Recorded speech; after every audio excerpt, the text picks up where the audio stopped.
Hi, my name is Stephanie Douglas. Welcome to A View from Abroad. This is the first podcast for View from Abroad. I'm sure that, and as a first podcast and a brand new medium and technology and software, which is amazing, this first podcast is going to be a little bit about who I am and why I embraced once I understood it. Somebody actually explained it to me in a way that even a 11-year-old or a 10-year-old, say a 9-year-old who's tech savvy, could understand very easily. So I finally got it.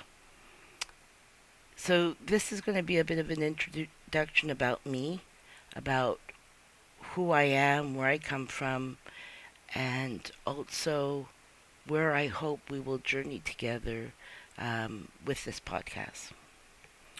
So, and a lot of this, some of it, not all of it, is covered in my about page.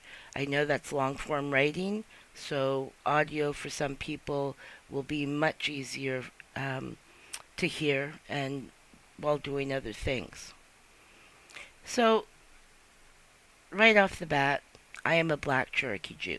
Actually, no, I'm a black white Cherokee Jew. And I was born in Los Angeles. When I was 7, my mom had heard of this little place in the Mediterranean called Ibiza, where you could walk down the streets and smell the lemon blossoms. So she packed up 3 of her kids at that point, my big sister Lizzie, me, and my little sister Jennifer, and took us first to England, where she was going to work for 6 months, supposedly, and which she hated because it was cold, damp, the food was horrible, and nobody liked kids, so it was hard to rent anything. So 2 weeks in England instead of 6 months, and then off to Ibiza we were. And I will never forget flying into Ibiza because that's where my memories, my true memories, my consecutive memories begin.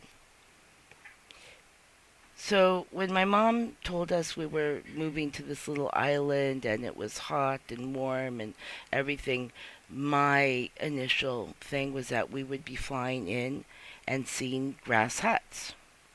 Don't ask me why at 7 that I thought of grass huts, but that's what I thought we would be flying into. Instead, we were flying into this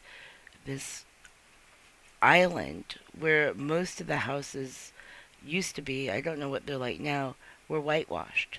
And so they called it Ibiza, but it's also called Evisa in Ibicenco, and La Isla Blanca, the White Island, because of the white sand beaches, because of the water that's so clear that when you first enter it, it's just pure clarity and reflects the sun, and the whitewash houses.